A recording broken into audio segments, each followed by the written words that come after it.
Assalamualaikum warahmatullahi wabarakatuh. Jumpa lagi dengan channel Tiga Lelaki, channel inspirasi dan informasi. Jangan lupa like, subscribe, dan share channel kami, channel Tiga Lelaki.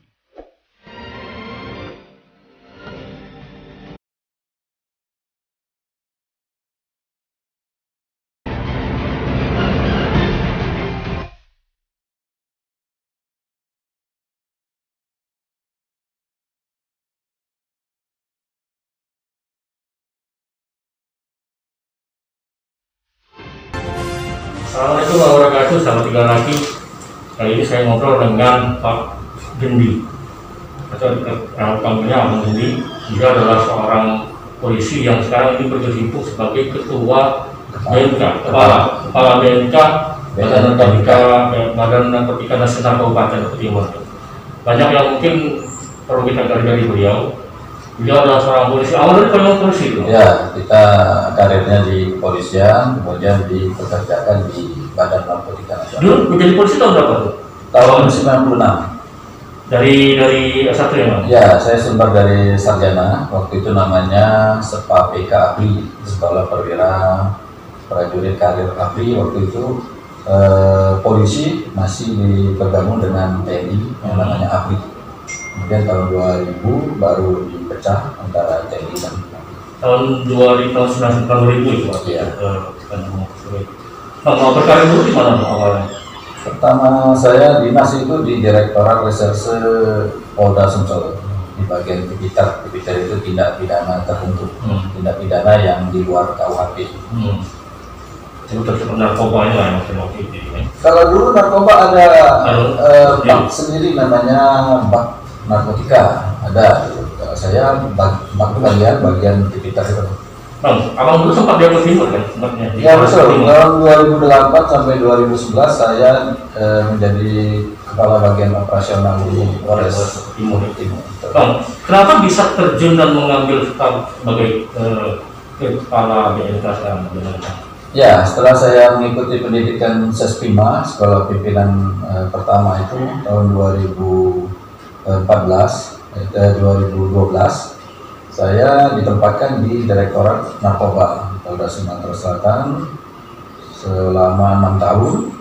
Kemudian pada sejalannya waktu itu ada permintaan dari BNN untuk mengisi jabatan di Kepala BNNK Aku Timur ini, dan saya mendaftar. Setelah di asesmen dan dinyatakan lulus, kemudian saya ditempatkan di sini. Kalau kepala BNK ini sertifikat asal dulu Pak, kalau di Kalimantan. Ya, kita untuk ini kalau di kepolisian kita dari Eselon 3 di sini.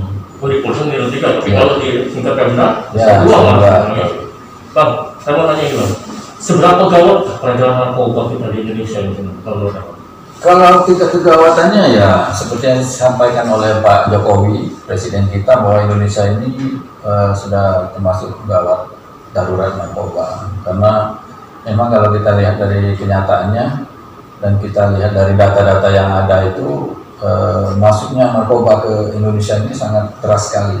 Bahkan sudah tingkat mengkhawatirkan karena bertonton masuk dari luar, itu umumnya dari Cina, melalui perairan daerah Sumatera bagian timur, melalui Riau, Batam, Medan, Aceh, itu baru disebar ke seluruh Indonesia. Dan jumlahnya tidak sedikit. Kita lihat saja penangkapan-penangkapan yang dilaksanakan baik oleh Polri maupun BNN itu sudah sampai bertonton. Bayangkan. Kemarin terakhir yang anggota DPR Palembang. Iya, betul sekali. Anggota DPR Kota Palembang itu tertangkap sebagai bandar ya, 16 kg kalau tidak salah.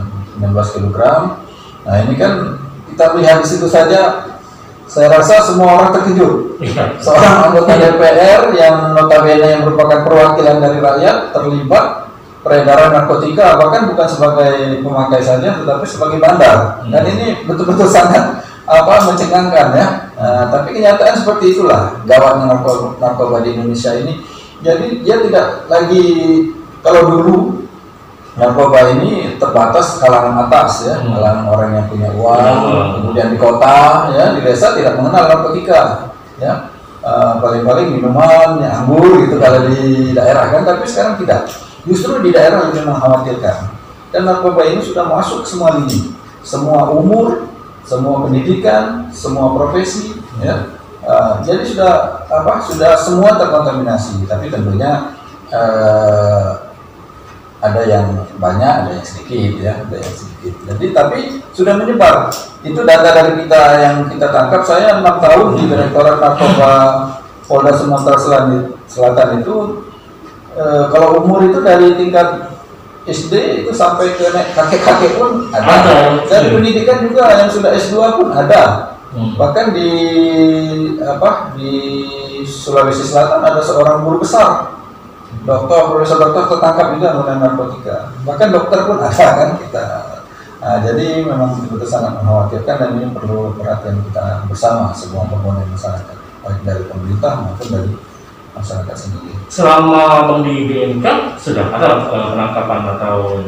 Ya, kalau kita di BNNK ini kita terbatas kepada penyidik karena kita belum mempunyai penyidik. Saya sudah mengajukan ke BNN Provinsi dan BNN Provinsi sudah mengajukan juga ke Polda Sumsel untuk meminta personel Polri yang sudah mempunyai skep penyidik, yang sudah ada pengalaman di bidang pendidikan dan sudah pernah mengikuti pelatihan. Tapi sampai sekarang juga masih dalam proses. Jadi kita masih tahap penyelidikan. Nah, tahap penyelidikan kita sudah melaksanakan karena kita juga punya personil di bagian pemberantasan dari ASN, walaupun belum punya skep penyidikan, belum punya skep penyidik, tapi yang bersangkutan sudah bisa melaksanakan penyidikan dan kita berkoordinasi dengan BNN Provinsi. BNN Provinsi sudah mempunyai penyidik baik dari Polri maupun ASN. Kemudian juga kita berkoordinasi dengan Sat Narkoba Polres Timur untuk penindakannya. Kan BNN atau BNK atau ini yang Satuan Narkoba, kan kita melihat fenomena yang menceritakan tadi itu dari mulai anak SD sampai S2. Sebenarnya solusinya gimana untuk memberantas narkoba? Ya, jadi kita di BNN ini mempunyai 3 strategi dalam hal penanganan penyalahgunaan narkotika. Yang pertama dengan pencegahan dan pemberdayaan masyarakat, ya. Jadi kita dengan melaksanakan sosialisasi, melaksanakan pembinaan, ya. Kemudian kita mengajak komponen-komponen masyarakat, baik itu dari tokoh agama, dari tokoh akademisi, pendidikan, dari LSM, dari organisasi, kita ajak. Sudah beberapa kali kita kumpulkan, bahkan kita berikan bimbingan teknis kepada mereka. Dan mereka ini kita jadikan penggiat atau relawan anti narkotika, merupakan perpanjang tanganan daripada BNN.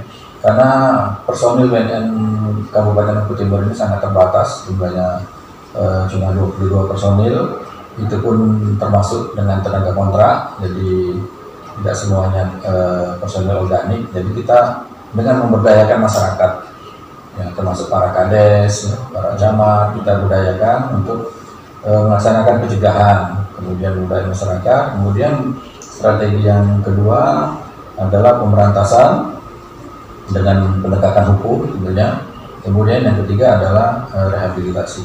Rehabilitasi itu sudah ada tempatnya. Ya, untuk rehabilitasi ini kita alhamdulillah sudah mempunyai klinik Pratama BNNK Aku Timur sejak 2019. Kita difasilitasi di kantor kita juga di ruangannya itu kita difasilitasi dan didukung juga dari Pemda sehingga izinnya sudah keluar. Kita mempunyai dokter, mempunyai konselor, mempunyai asesor. Jadi sudah bisa berjalan ini untuk rawat jalan. Nah, kemarin kita 2019 itu baru tiga orang yang kita laksanakan rehab. Nah, sejak tahun 2019 kita sudah melaksanakan sosialisasi terus dengan mobil keliling. Setiap ada kegiatan, setiap ada kesempatan kita sosialisasikan untuk bagi para pecandu narkotika ini untuk secara sukarela, ya, secara volunteer untuk dilaksanakan rehabilitasi baik rawat jalan maupun rawat inap. Kemarin kata tempatnya ada lokasi sendiri kita untuk rehab. Ya, kalau untuk lahan kita sudah ada, kita sudah mendapat hibah dari Pemda Aku Timur seluas 2 hektar di daerah perkantoran Pemda Aku Timur itu 2 hektar. Jadi sekarang masih tahap sertifikasi karena untuk pembangunan itu perlu sertifikasi. Dan kita sudah mengajukan anggaran untuk ke pusat untuk dibangun kantor dan tempat panti rehabilitasi. Nah, untuk sementara ini kita masih menggunakan panti rehabilitasi yang ada di Kalianda milik UNICEF. Hari ini pun kita ada kirim 1 orang yang dirawat atau yang direhab di panti rehab milik BNN di Kalianda ya. Bang, biar masyarakat tahu nih ketentuan orang yang pengguna narkoba yang direhab itu seperti apa? Ya kalau ketentuannya yang jelas yang orang tersebut betul-betul pengguna atau pecandu ya.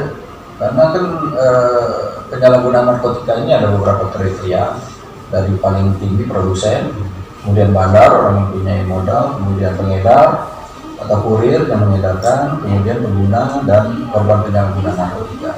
Jadi korban yang dihadapi. Kalau pengedar jual kalau untuk pengedar atau bandar yang tertangkap ya, tapi yang bersangkutan juga sebagai pengguna, nah, maka mereka ditaruh di lembaga pemasyarakatan narkotika. Kalau di Sumsel ini ada di Linggau, ada di Banyuasin. Nah, mereka ditahan di lapas, tetapi di situ juga dilaksanakan rehabilitasi. Nah, untuk pengguna yang murni betul-betul pengguna atau para pengguna narkotika, kita asesmen, kemudian kita tentukan yang bersangkutan ini untuk berobat rawat inap atau rawat jalan. Dari hasil asesmen itu kita laksanakan rehabilitasi.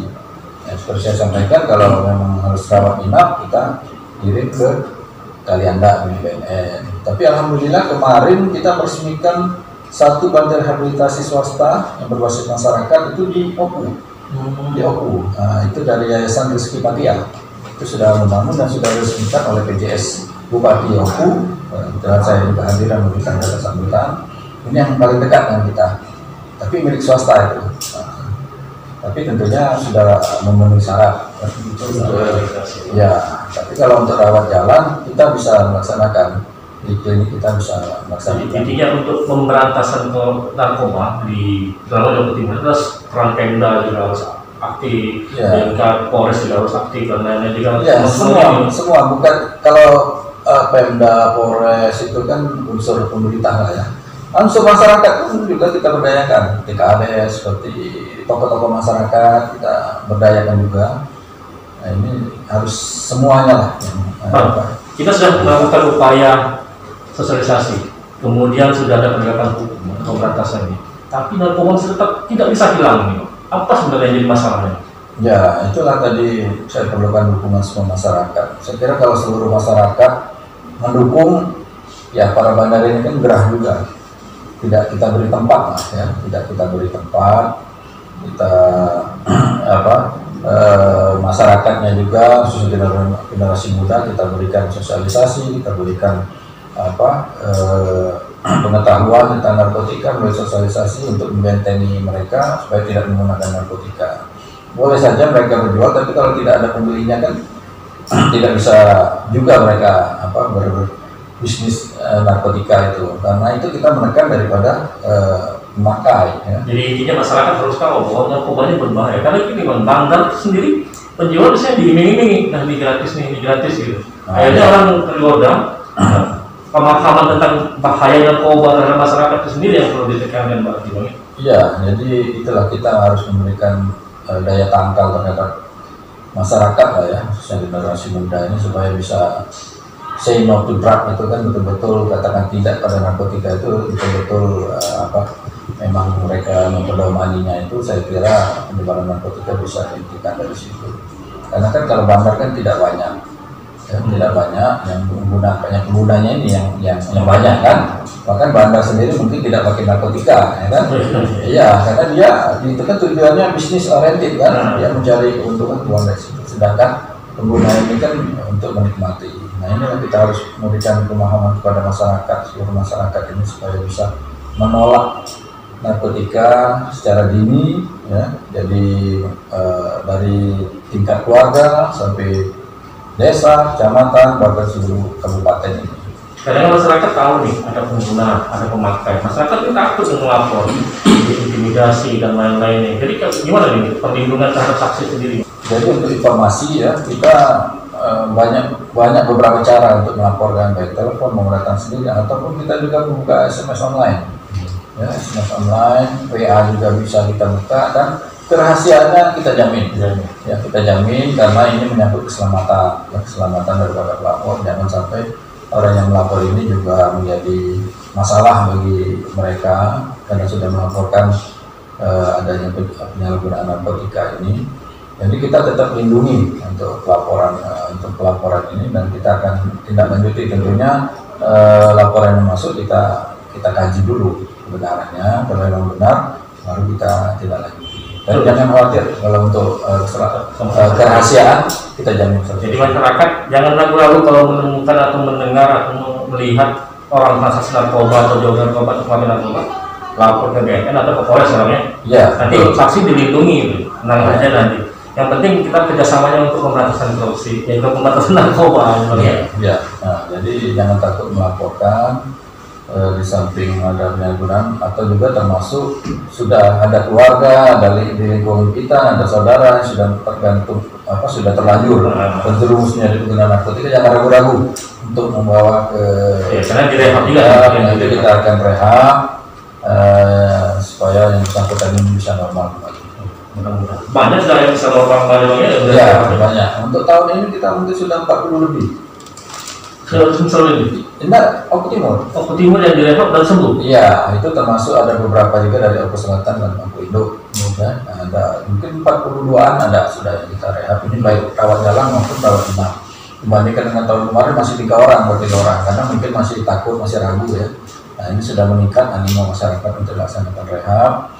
Jadi kita juga minta bantuan juga seluruh masyarakat lah, khususnya orang-orang tua, untuk mengawasi anak kita masing-masing supaya tidak terjerumus ke narkotika. Karena kalau sudah terjerumus memang agak sulit untuk mengembalikan seperti awal walaupun kita melaksanakan rehabilitasi. Jadi yang paling efektif itu adalah pencegahan dalam keluarga. Betul. Pengawasan dalam keluarga. Itu untuk tingkat awalnya dia utamanya itu tingkat keluarga.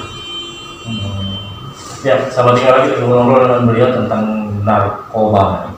Beliau seorang polisi yang memang luar biasa. AKBP atau BP bang ya? Ya betul. AKBP. Kapan main terakhir?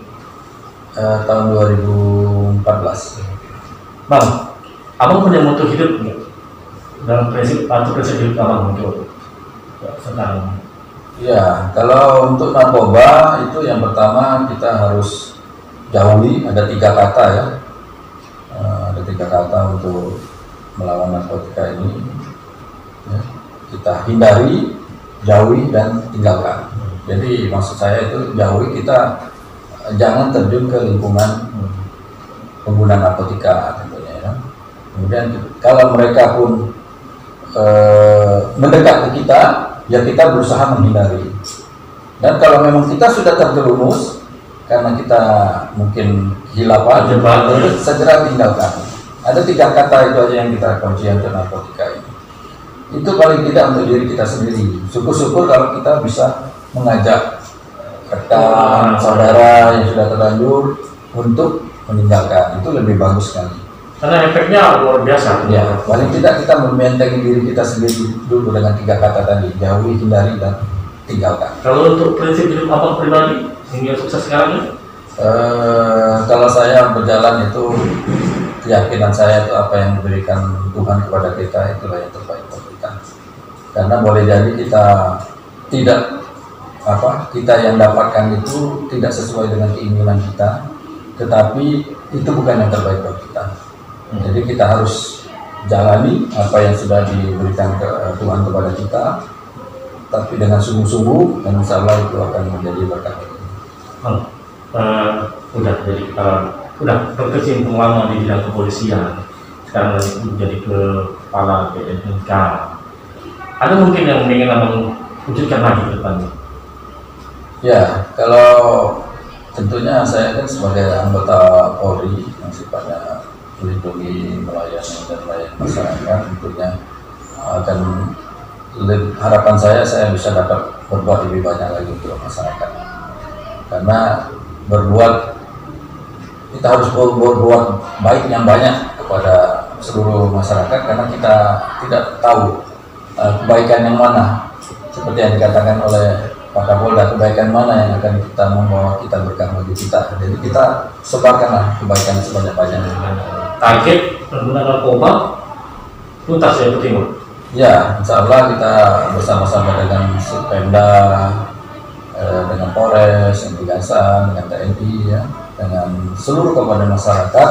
Kalau kita bersama-sama memeranginya, insya Allah saya kira minimal kita bisa bikin minimal seminimal mungkin lah. Kalaupun memang tidak bisa zero, ya seminimal mungkin kita akan. Karena kejahatan tidak mungkin ya, kosong, pasti ada di tanah suci. Kejahatan itu dari zaman Nabi Adam dulu ya, sudah ada, sampai kapan tetap ada. Tapi bagaimana kita menekan seminimal mungkin di daerah kita. Setidaknya membuat masyarakat hidup nyaman. Ya, betul. Jadi orang tua masa nyaman, tenang, aman. Dia tidak was-was terhadap anaknya, takut menjadi pecandu narkotika, ya kan? Nah, jadi tentunya hidup kita lebih berkualitas. Oke, kalau dia lagi ngobrol dengan Bang Gendi yang sudah berusaha untuk menekan pengguna dan peredaran narkoba, sudah 41 dari Bang, 42 ya yang sudah direalisasi tersebut. Dan jadi masyarakat jangan ragu-ragu untuk melapor ke BNK atau ke Polres untuk ada keluarganya mungkin pecandu atau pengguna narkoba yang untuk direhabilitasi. Dan rehabilitasinya di Kalianda ya Bang ya? Untuk rawat inap yang terdekat milik PLN ada di Kabupaten Kalianda. Di Indonesia ini cuma ada 5. Di Sumatera juga ada di Batam sama di Lampung.